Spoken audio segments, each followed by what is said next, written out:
Praise God. Purihin ang Diyos sa napakinggan nating banal na salita sa araw na ito, Word of God. Atin ng ating Pastor Eli. At yun, hindi po kumpleto ang pakikinig lamang ng salita ng Diyos kung hindi po natin tatalakayin ito pa. Importanteng bahagi ng ating divine service ang pagbibigay po. Ayan po ang ating naka-display po. Ang words natin, Word of God sa pagbibigay. Hango po sa Acts chapter 20 verse 35. Ang sabi po diyan, sa lahat ng pagkakataon, ipinakita ko sa inyo na sa pamamagitan ng ganitong pagtatrabaho ay dapat ninyong tulungan ang mahihina. Alalahanin natin ang mga salita ng Panginoong Hesus, higit na pinagpala ang nagbibigay kaysa tumatanggap. Amen po? Amen. Yan, samahan niyo po ako sa maiksi panalangin. Lord, salamat Panginoon Lord God sa mga sandaling ito, Panginoon God, sa tuloy na buhay at oras, pribilehiyo at pagkakataon, Lord, hindi man ako karapat dapat, ngunit sa iyong biyaya ako ay nagpapasalamat, Panginoon Lord God, na ako yung ginamit, Lord, na maghayag ng iyong salita. Nawa, Panginoon Lord God, ay maging kapakinabangan ito sa aming buhay, spiritual, Panginoon God, na kasama ka. In Jesus' name, Amen.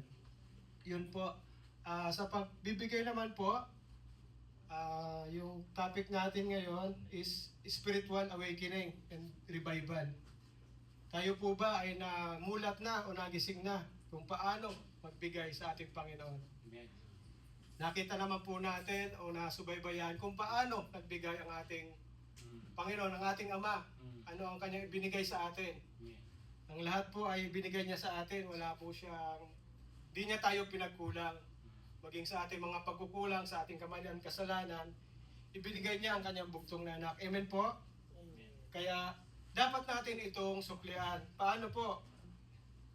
Yun, nasa banggit ng ating Pastor Eli, doon sa verse na Matthew 6:33, di ba po? God first sa pagbibigay, ika nga. Namasdan niyo po ba na ilang taon na po ba kayo nagtatrabaho dito sa Saudi o kaya mula pa noon? Di ba po, namasdan natin na puro pagtatrabaho na lang yung ating ginagawa. Minsan nga, yung mga kapatid natin wala dito. Baka nagtatrabaho pa rin sila. Pero hindi yun yung kaloob ng Diyos kung bakit niya tayo binigyan ng buhay, kung bakit niya tayo nilikha. Bakit ba tayo nilikha ng Panginoon? Upang magtrabaho lang? Di ba hindi po? Ginawa tayo ng Diyos para mahalin siya at ang ibang tao. Di ba yun yung pinaka-purpose natin kung bakit tayo nilikha ng Diyos? Amen. Ngunit ito ay napapasa walang bahala na natin kasi doon na tayo nakapokus sa trabaho, sa pagkita ng pera, amen, sa mga pangarap natin. Nakakalimutan na natin kung ano talaga yung pinaka-purpose natin. We are human being, hindi we are human doing. Amen. Anong nangyayari? Puro work na lang tayo, work. Oo, pag minsan, pagdating ng Friday, wala ka nang trabaho, doon ka naman nakapokus sa ibang bagay. Sa pamilya mo, na kung saan, ang Diyos lang ang nagbigay niyan. Yung mga labahin mo, ayan, yung mga humahadlang para magkaroon ka ng tunay na kapahingahan. Sabi nga, ang Panginoon nagtrabaho ng ilang araw, 6 days, pero yung ikapito, nagpahinga siya. Kung ang Panginoon nga nagpapahinga, tayo pa kaya na tao, di ba po? Amen. Kaya yun dapat, sa trabaho natin, mahanap natin yung tatlong H. Ano po ba itong tatlong H? Health, happiness, and holiness. Dapat, nagtatrabaho ka, malusog ka, hindi mo pa rin pinababayaan yung health mo. Sa paanong paraan? Mga exercise, hindi mo dapat yung kalimutan. Yung magandang tulog, huwag kang puyat na puyat, huwag puro pamimingwit. Kailangan matulog ka rin. Coming from you. Tinamaan mo. Kailangan, sa trabaho mo, masaya ka rin. Hindi ka malungkot. Oo. Yan. Ano po ba nagpapasaya sa atin pag tayo nasa trabaho? Pagkasama mo si Lord, siyempre magiging masaya ka. Kasi pag wala si Lord, sabi nga ni Pastor Eli, magiging mainitin yung ulo mo, lalo pa lang sa mga customer, di ba po? Sino po ba dyan ang laging mainitin ang ulo pag ginigirgirin ng kanyang model? Kailangan maabot natin to, yung target. Pero pag kasama mo si Lord, baliwala yan sa'yo. Magiging masaya ka palagi. At ano pa dapat ang mayroon ka sa trabaho? Kailangan yung trabaho mo, nagbibigay din sa'yo ng holiness. Paano? Tulad dati na naririto, nagkaroon tayo ng holiness kahit tayo may trabaho, di ba po? Kasi meron tayong time para kay Lord. Kaya dapat ito, kung ang trabahong ibinigay sa iyo ni Lord, wala tong tatlong to, wala kang good health, wala kang happiness, wala kang holiness, iyang trabahong yan hindi bigay sa iyo ng Lord, bigay yan ng kaaway. Amen. Kaya piliin natin tong trabahong to na nagbibigay ng tatlong to. Tatlong aspeto na to, health, happiness, and holiness. Tapos, kailangan mayroon tayong priority at balance. Hindi lang puro trabaho, sabi nga. Kailangan magkaroon din tayo ng pananalangin, pagpapahinga, at pag-worship kay Lord. Tulad ng, ang pag-worship naman kay Lord, hindi lang sa yung pag-aawit, literal na pag-aawit, yun lang lagi natin kinukuha, parang pag-worship kay Lord. Alam mo yung maliliit na bagay, yung pagbibigay ng time kay Lord, pagtulong sa kapwa, paggawa ng mabuti. Ayan, para lang kay Lord, para mag-glorify natin ang kanyang pangalan. Di ba po? Kaya, walang kwenta ang pagtatrabaho kung malayo tayo at wala ang Diyos. We will always work in vain and we will feel empty. Kahit anong pagtatrabaho natin, malaki yung pera natin kinikita, parang hindi pa, may hinahanap tayo. Hindi sapat ang mga to para punuan yung mga... Kasi tao lang tayo eh. Palagi tayong hindi nakukontento, sabi nga. Amen. At yun, pagdating ng final o sa katapusan ng ating buhay, hindi naman tatanungin ni Lord kung ano yung na-achieve mo. Kung yung naging mayaman ka, hindi yun ang hahanapin ni Lord. Ang itatanong sa iyo ni Lord, paano ka nabuhay, paano ka tumulong, naging good Samaritan ka ba?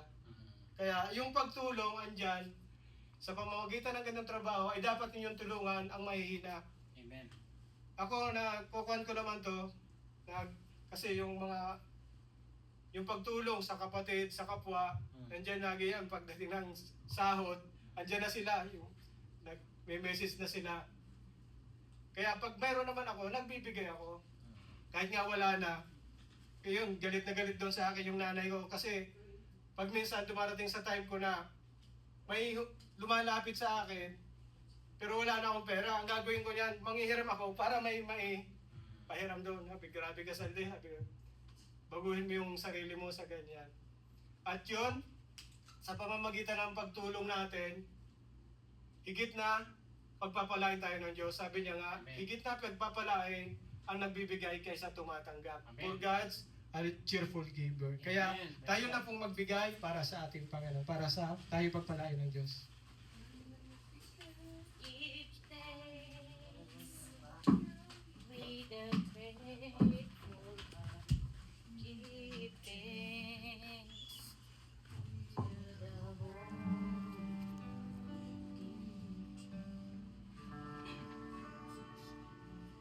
give thanks.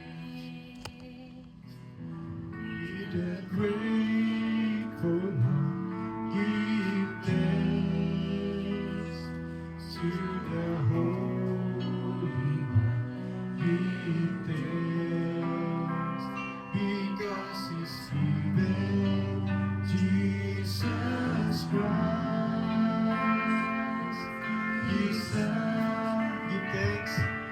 Give thanks with a grateful heart.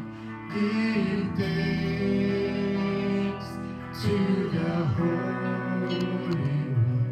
Give thanks because He's given Jesus Christ, His Son. And now let the weak say, I am strong. Let the poor say, I am rich, because of what the Lord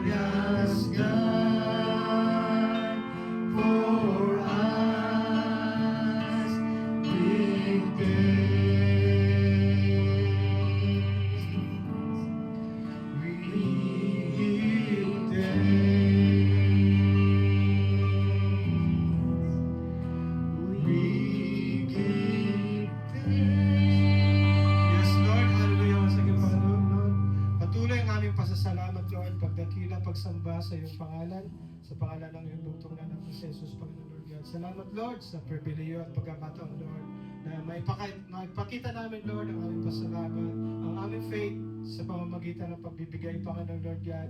Lord, patuloy niyong ipagkaloob sa amin Lord, magkaroon ng puso mapagbigay, Panginoon Lord God, kung paano ka nagbigay Lord. Nawa kami ay maging katulad mo, Panginoon Lord God. Lord, salamat Lord sa lahat ng biyayang nagmula sa iyo, Panginoon Lord God. Tunay, Panginoon Lord God, na kayo ang aming Diyos. You are a great provider, Panginoon Lord God, that provides all we need according to your riches and glory in Christ Jesus, Panginoon Lord God. Salamat Lord sa lahat ng iyong biyaya, Lord. Sa biyaya ng buhay, sa aming kalusugan, Panginoon Lord God. Sa buhay ng aming mga mahal sa buhay, Lord, na hindi niyo pinagkukulang mula noon hanggang ngayon, Panginoon God. Kayo ang Diyos na tapat, Panginoon Lord God. Lord, I pray and declare, Panginoon God, blessing upon blessing, Lord, sa lahat ng iyong mga anak, Panginoon God. Sa iyong mga anak na naririto, Panginoon God. Sa iyong mga kapatid, Lord, na hindi pa nakarating, Panginoon God.